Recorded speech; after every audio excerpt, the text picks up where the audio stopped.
Vamos a abordar entonces algunos fragmentos del segundo capítulo, la teología de la alianza del amor. En la página 77, la alianza del amor con la Santísima Virgen María, porque ella es la vencedora de las herejías antropológicas de nuestro tiempo. En un primer momento queremos clarificar el concepto de Dios. Esta aclaración es fundamental y lo es porque así comprenderemos mucho mejor y de un modo correcto los planteamientos del padre Kentenich. Así que, después de analizar la realidad del hombre moderno en el capítulo número 1, ya en el capítulo 2 se centra en lo que es la teología de la alianza del amor, que es propiamente la teología de José Kentenich. José Kentenich tiene una actitud optimista, tiene un amor, una cercanía a la vida y, por qué no, también al ser humano, ¿verdad? Porque es el objetivo profundo de la ciencia, la antropología, el hombre, el ser humano. Habla también de sueños, de temores, caídas y levantamientos, pero siempre con una actitud positiva para ayudar al ser humano a enderezar su camino. Ya en la página 78 habla de la concepción de Dios. Sabemos que Dios es incomprensible en sí mismo, aunque esto no quiere decir que de alguna manera no sea aprehensible e identificable. Esta es la tarea de la teología como reflexión sobre la fe y la vida, ¿verdad? Sobre la fe y la vida de la fe también. O sea, el ser humano que se encuentra conociendo, intentando conocer quién es Dios, no puede entender fácilmente el concepto de Dios porque es incomprensible en sí mismo y sobre todo para nuestra mente limitada. Entonces, la teología trata, ¿verdad?, de buscar la parte del nivel cognoscitivo teorético para poder entonces entender un poquito, por lo menos en sentido analógico, el concepto de Dios. Habla entonces el capítulo del Dios bíblico, habla también de ese Dios que está al principio de la libertad, como dice en la página 80, Dios está al principio de esta libertad, de modo que Dios deberá hacerse responsable de que los seres humanos sean responsables respetando a la vez la libertad. Este Dios que respeta la libertad humana y que es comunión, diálogo y amor gratuito, es el que se autorrevela al ser humano. Entonces la fe implica también entender que Dios se nos revela a nosotros y le respondemos a través de la fe, como dice el catecismo del el catecismo católico. Luego en la página 81 dice, el monoteísmo bíblico de Israel descubrió dentro de los muchos dioses de los pueblos al Dios verdadero, digno de adoración, al Dios libertador y protector. Israel descubre a Dios como el Dios de amor que libera a los oprimidos, que hace justicia a los pobres y reivindica la dignidad de los marginados. Es decir, el Dios de funciones antropológicas y sociológicas, que hoy a algunos les parece esto un desnaturizar a Dios y un modo mistificador para la estabilidad y el orden de la sociedad, como si algún desorden social imperante se le pudiera llamar orden. O sea, el pueblo de Israel descubre a Dios precisamente en un momento difícil de la vida, en un momento difícil en que eran esclavos de Egipto, y este Dios se presenta como la libertad, como el Dios que libera. Y yo creo que es un concepto muy importante para la sociedad de hoy, el Dios que da vida, que dignifica al ser humano. Más adelante, en la página 83, habla del Dios de los filósofos griegos. La imagen de Dios que descubrió el pueblo de Israel y que experimentaron los primeros cristianos no se conservó siempre, porque al helenizarlos el cristianismo se fue adaptando al Dios de los filósofos. A Dios se comenzó a presentarlo dentro de un marco ontológico y esencialista, creyéndose que esta era la única forma de hablar de Dios de una manera intelectualmente seria. O sea que ahí se puede ver a Dios en distintos pensadores, como es el caso de Platón, que cree que Dios es ordenador y padre del universo. No es el mismo Dios Padre que hace salir el sol sobre buenos y malos y hace caer la lluvia sobre justos e injustos. Ya más adelante pueden ver la concepción de Aristóteles, la concepción de la causa primera también, que aparece muy claro en Santo Tomás de Aquino, y así diferentes concepciones sobre Dios. Ahora bien, ¿cómo se ve Dios en la teología de la liberación? El tema de Dios, podemos decir, es uno de los favoritos de la teología de la liberación y es mucho lo que se ha escrito sobre él. Es favorito porque por fuerza razonable es necesario ir a la raíz o fuente de la teología, que es el actuar de Dios en la historia. O sea, aquí en la teología de la liberación, Dios actúa en la historia de una manera interesante porque, por ejemplo, Cristo, que le da preferencia al pobre, le da preferencia al que necesita, al pecador. Anteriormente habíamos hablado de lo que es la teología de la liberación y ahora vamos a citar en la página 88 otro fragmento muy importante que dice: la fuerza argumentativa para todo esto es cómo Dios en Jesucristo se ha hecho pobre con los pobres y solidarios con ellos. Es el sentido de la génosis de Jesús. Él nace, vive y muere como el pobre entre los pobres. Un término muy importante, génosis, hace referencia a ese momento en que Jesús llega a nuestra tierra, se hace humilde como nosotros. La cristología de la kénosis, la cercanía, el empequeñecimiento de Dios con los pobres, muy importante en la teología de la liberación. Luego en la página 90 habla del Dios de la divina providencia. Hay un texto en el Éxodo que es el que nos ofrece la mejor visión que el Antiguo Testamento puede darnos de Dios. Yo soy el que soy. En él descubrimos dos elementos muy importantes. Primero, la conciencia de Dios no es inculcada desde fuera como mera teoría, sino que es una experiencia. Dios se experimenta en la propia vida y en la historia. Dios es actual. Segundo, en Israel no se da una idea o definición de Dios. No es un problema de reflexionar, sino de vivir con Él o de apartarse de Él. Muy importante esta definición de lo que es el Dios de la divina providencia. No es un Dios de teoría, sino un Dios de la propia vida. Es una vivencia de Dios que se manifiesta en la comunicación con el hombre, se manifiesta en la vida del hombre. El amor como ley fundamental, página 97, cuando analizamos el concepto de Dios, encontramos que Yahvé, el Dios bíblico de Israel, se revela como un Dios que ama, con un tipo de amor oblativo, mediante el cual entra en comunicación y donación libre y gratuita con la persona. O sea, Dios se comunica. O sea, el amor entonces viene a pasar aquí a ser la ley fundamental.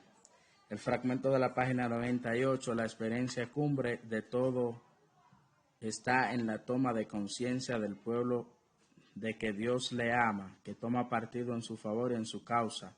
Un Dios que libera de la opresión. Descubren que no son islas y que en su unión se hace posible la victoria. Por eso deben formar una comunidad en torno a Yahvé libertador. Y aquí habla muy importante también, este amor y toma de conciencia se aumentará con la alianza del Sinaí, donde el pueblo adquiere ahora su norma o ley que le conducirá y que le guiará a un compromiso nuevo frente al futuro. Ahora se siente propiedad de Dios y experimentan su compañía. Ese pueblo experimenta la compañía de Dios. Es en esta línea donde el padre Kentenich habla de que el amor tiene 4 funciones. Función espiritual liberadora, una función espiritual unitiva, una función espiritual asemejadora y una función espiritual movilizadora. Eso significa que el amor libera y se desprende del propio yo. Une corazón con corazón hasta que ambos corazones laten al unísono. Hace que aquellos que se aman lleguen a asemejarse en forma admirable y nutre con un poder de anhelo ilimitado que tiene para ambos una efectividad motivadora y creadora.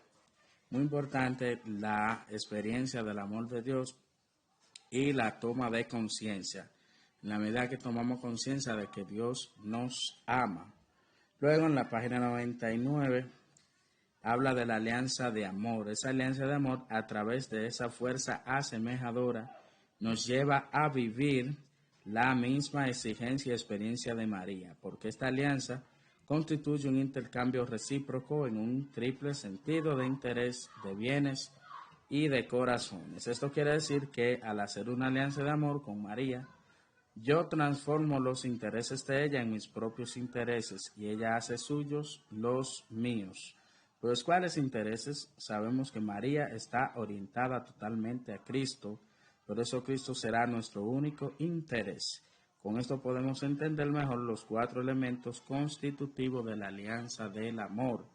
Renuncia de amor que comprende a ambos, una entrega recíproca de amor, transformación recíproca de sí mismo por el amor y la exigencia recíproca del amor. Muy importante lo que se nos dice aquí acerca de la alianza del amor. María, que nos lleva a Jesús. El interés de la Virgen, el interés de María es llevarnos a Jesús, no hay otro interés. Por eso toda la historia de salvación está marcada por este amor que Jesús quiere darnos, quiere transmitirnos. En la página 108 dice, toda la historia de la salvación está marcada por el binomio fidelidad-infidelidad, caída-restauración. Es una historia lineal donde muchas veces el ser humano rompió con su creador, pero éste permanece fiel, cumpliendo con sus promesas de llevar a las personas hasta su feliz término. Es decir, vamos en una constante caída, fidelidad, infidelidad, a veces caemos una y otra vez, pero se hace necesario entonces entender el amor de Dios para evitar caer una y otra vez. Luego aparece un elemento muy importante de la alianza del amor con María, la alianza del amor, la alianza que habla de esa relación de Dios con el hombre. En la página 114 se habla de unos aspectos muy importantes. Dice, para ello el pueblo no es algo puramente natural, sino una comunidad espiritual. Así forman entonces lo que llama la asamblea o comunidad y que será la iglesia, el nuevo pueblo de Dios del Nuevo Testamento. Está haciendo una relación ahí de Jesucristo y del antiguo pueblo de Israel con la nueva alianza del Nuevo Testamento.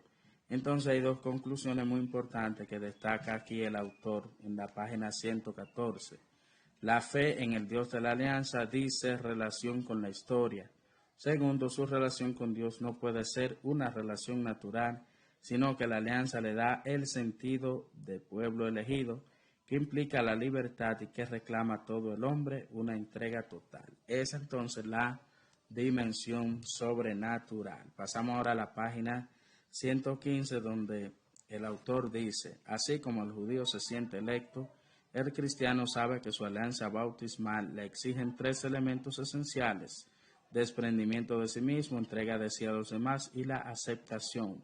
Esto implica múltiples consecuencias y exigencias. El padre Kentenich habla de 4 características que debe poseer quien vive en la alianza con Cristo.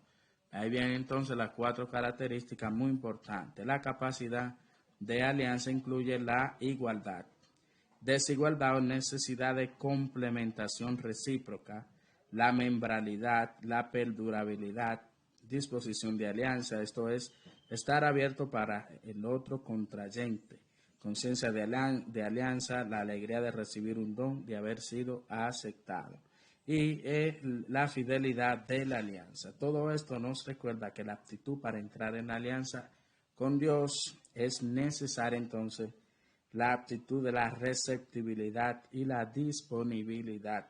Receptividad frente a su mensaje y su palabra, disponibilidad frente al plan y la voluntad de Dios. Todo esto significa que es una actitud de fe, fe práctica y fe vivida, que llega a iluminar no solo los misterios de Dios en sí mismo, sino los misterios de Dios en nuestra vida, en la historia, en las circunstancias y, por qué no, también en las personas, que es lo más importante. Así que todo este contenido del libro nos lleva a entender bien la relación de Dios con la persona. Por eso se habla entonces de la unión con Cristo y así, muy importante todo esto. Como saben, en la teología de la Alianza del Amor, la figura muy importante es la figura de María. Por eso dice el libro que estamos siguiendo, que se llama El cambio que nos libera, en la página 134, habla de María de la siguiente manera. Ella es considerada la pedagoga de la fe, pero sabiendo de todas las limitaciones que tienen nuestros pueblos, que han sufrido el impacto de siglos y que debilitaron la primera evangelización, el impacto de la Ilustración, el laicismo y la masonería, han dejado huellas en nuestro continente, debilitando su sustrato católico. En nuestra sociedad, que tan frecuentemente se separa fe y vida, cultura y evangelio, María, sin embargo, irradia la luz de la santidad más sublime, revestida de una gran simplicidad, naturalidad y disponibilidad. O sea que aquí habla de María como esa gran maestra que nos enseña todo sobre la fe, nos enseña a seguir a Jesús, pero también habla de lo que es grandes debilidades o problemáticas que han pasado en el continente latinoamericano, como es el caso del laicismo, la Ilustración y la masonería, que si vienen de Europa es cierto, pero también tienen gran repercusión en América Latina. Luego de saber todo esto, vamos a pasar entonces a donde se nos habla de lo que es ese cambio, el espíritu, ¿verdad? El conocimiento de Dios sobre la servidumbre en la tierra que el hombre recrea con su trabajo. Entonces la importancia de Jesús y la importancia de ese dominio del espíritu sobre la carne. Muy importante, eso lo dice en la página 141. Habla muchos aspectos que nos manda a ir conforme al espíritu, evitando entonces los deseos de la carne. Ya pasando a la página 148, hablamos de unos elementos que habla el padre Kentenich.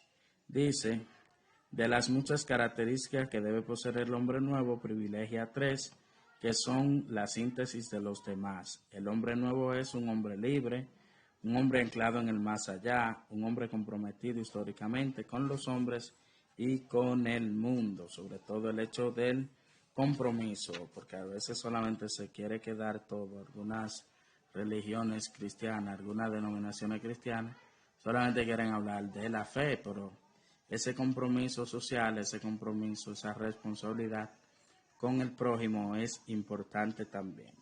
En la página 150 dice, esto quiere decir que no se trata solo de eliminar lo negativo, sino asumir lo positivo. Así tendremos una fórmula que sería así: liberarse o liberarse para. Ejemplo, liberarse del egoísmo para poder servir mejor. Ahí entra y conecta con lo que decíamos ahorita.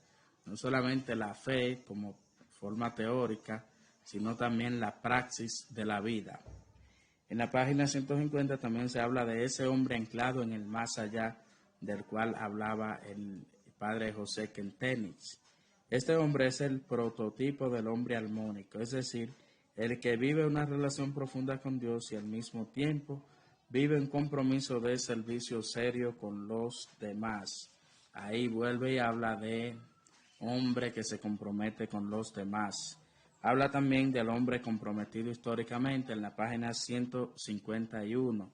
Si hay algo claro en el pensamiento del padre Kentenich, es su continuo llamado a superar el divorcio entre el orden natural y el orden sobrenatural, es decir, el divorcio entre la fe y la vida. Venimos hablando siempre de conectar la fe con la vida para poder entonces lograr un contacto con Dios de una mejor manera.